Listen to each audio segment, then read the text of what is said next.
एक छोटे से गांव में एक परिवार रहता था जिसमें बड़ा भाई रामलाल और उसकी पत्नी सुशीला रहते थे। सुशीला ने अभी अभी एक बच्चे को जन्म दिया था जिसे घर के सभी लोग प्यार से राहुल बुलाते थे।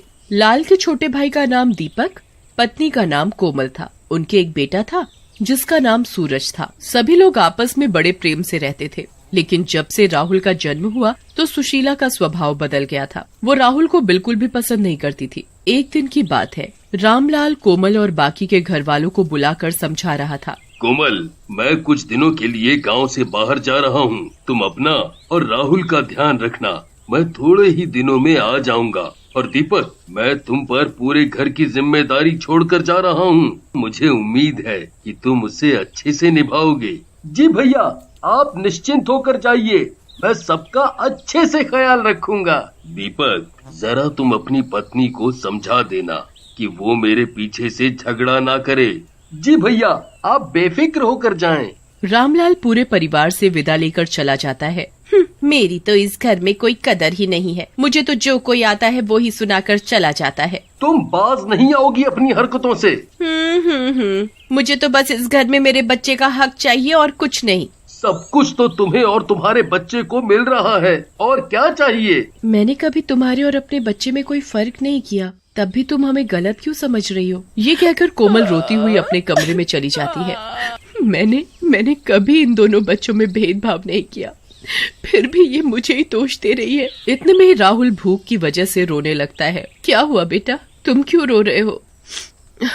लगता है तुम्हें भूख लगी है, मैं अभी तुम्हारे लिए दूध बनाकर लाती हूँ। कोमल राहुल के लिए रसोई में से दूध लेने चली जाती है तो वो देखती है, अरे ये क्या, बर्तन में तो दूध ही नहीं है। सुबह ही तो इतना सारा मंगाया था, फिर कहाँ गया? कोमल सुशीला के कमरे में जाकर पूछती है, सुशीला, आज सुबह ही तो मैंने दूध मंगाया था, फिर दूध कहाँ गया? अब मुझे क्या पता, आपने ही राहुल को पिला दिया होगा और नाम मुझ पर लगा रही हो। नहीं, वो तो मैं ऐसे ही पूछ रही थी।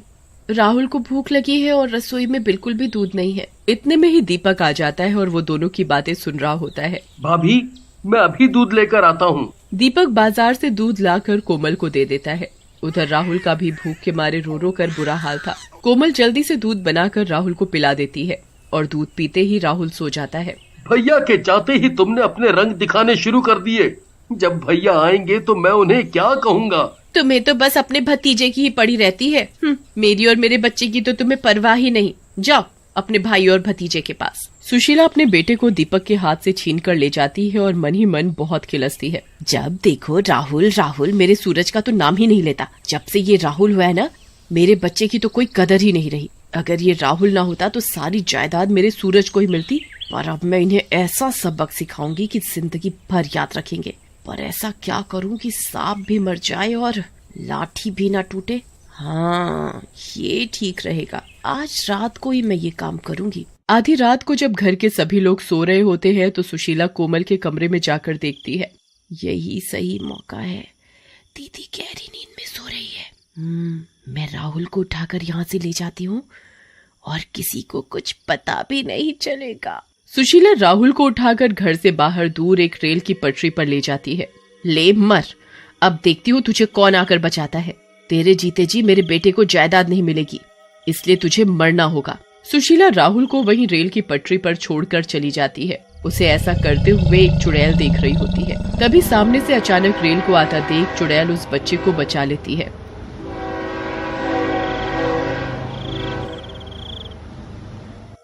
अरे, ये कैसी औरत है जो इस बच्चे को यूं रेल की पटरी पर छोड़कर जा रही है? पर क्यों? इसका तो पता लगाना पड़ेगा।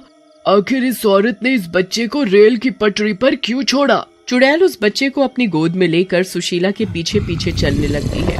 सुशीला को ऐसा महसूस होता है जैसे कोई उसका पीछा कर रहा हो। थोड़ी ही देर में सुबह भी होने वाली थी।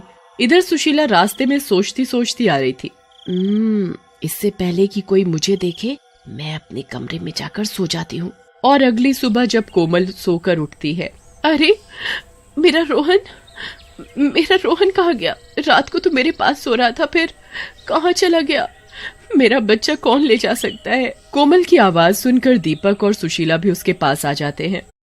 देखो न भैया, मेरे रोहन को पता नहीं कौन उठा कर ले गया। ऐसा कैसे हो सकता है दीदी?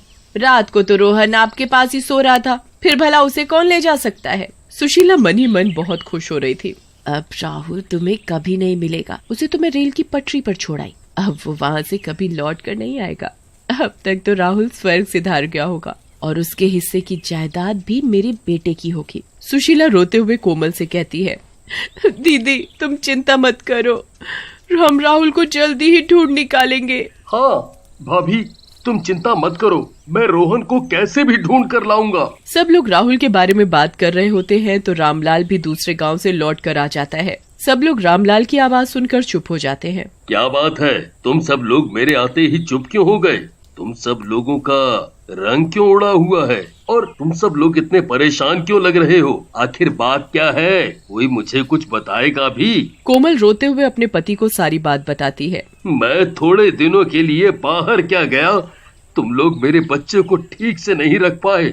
आए मेरा बच्चा इस हाल में होगा, पता नहीं कौन मेरे बच्चे को ले गया।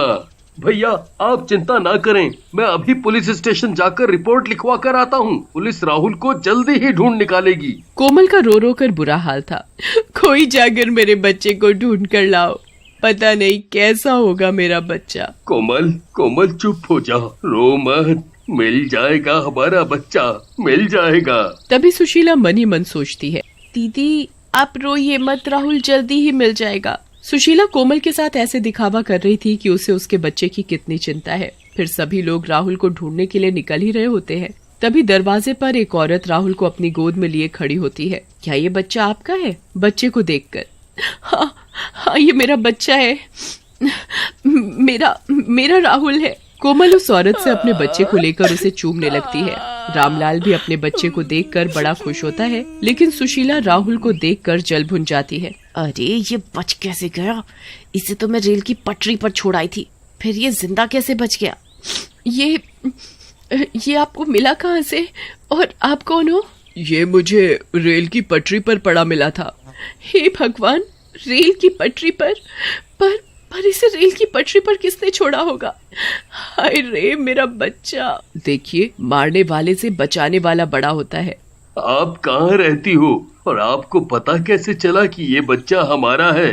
जी अभी तो मेरा कहीं भी कोई ठिकाना नहीं है और मैं ढूंढते ढूंढते आपके घर आ गई।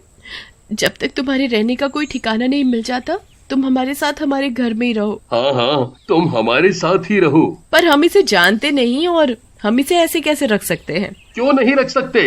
इसने हमारे राहुल की जान बचाई है। चुड़ैल भी उन सब के साथ उनके घर में रहने लगती है। चुड़ैल को पूरा विश्वास था कि सुशीला फिर राहुल को नुकसान पहुंचा सकती है, इसलिए वो राहुल को एक पल के लिए भी अपनी आंखों से दूर नहीं होने देती थी। वो सुशीला पर पूरी नजर रखती थी। एक दिन की बात है, सुशीला आज पूरे दिन यही सोचती रही कि वो राहुल से कैसे पीछा छुड़ाए। रात भी हो जाती है। सब लोग खाना खाकर अपने कमरे में सोने के लिए चले जाते हैं तो सुशीला चुपके से उसके कमरे में जाती है। यही मौका है राहुल से पीछा छुड़ाने का। उस दिन तो ये बच गया था, पर आज नहीं बचेगा। ये नहीं सुधरेगी। इसे तो मैं आज ऐसा सबक सिखाऊंगी कि जिंदगी भर याद रखेगी। फिर चुड़ैल घर के सभी लोगों को जाकर सुशीला के बारे में बताती है। मैंने अभी सुशीला दीदी को राहुल को ले जाते हुए देखा है। वो उसे रेल की तरफ ले जाते हुए देखा है। आप सब लोग जल्दी से रेल की पटरी की तरफ चलो। कोमल, रामलाल और दीपक सब लोग रेल की पटरी पर जाते हैं तो वो देखते हैं। सुशीला, ये क्या? तुम मेरे बच्चे को रेल की पटरी पर छोड़ रही हो? तुम ऐसा कैसे कर सकती हो? तुम भी तो एक माँ हो। कोमल सुशीला से राहुल को छीनने की पूरी कोशिश करती है पर वो उसे नहीं देती।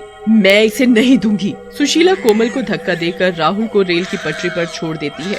तभी सामने से रेल आ रही होती है तो इतने में चुड़ैल जल्दी से राहुल को बचा लेती है और उसमें सुशीला की दोनों टांगे चली जाती हैं। तभी चुड़ैल सबके सामने आती है। इसने पहले भी राहुल को रेल की पटरी पर छोड़ा था और आज भी इसने ऐसा ही किया। जो जैसा करता है वो वैसा भरता है। तुमने एक चुड़ैल होकर भी मेरे बच्चे की जान बचाई और एक ये है जो अपनी है पर अपनी होकर भी अपनी नहीं हो सकी। मुझे माफ कर दो, मैंने अपने बच्चे के लालच में ऐसा किया। मुझे माफ कर दो, मुझे मेरे किए की सजा मिल गई। अब मेरे जाने का समय आ गया है, मुझे जाना होगा। तभी आसमान से एक बिजली चमकती है और चुड़ैल उसमें गायब हो जाती है। चुड़ैल को एक नेक काम करने से मुक्ति मिल जाती है।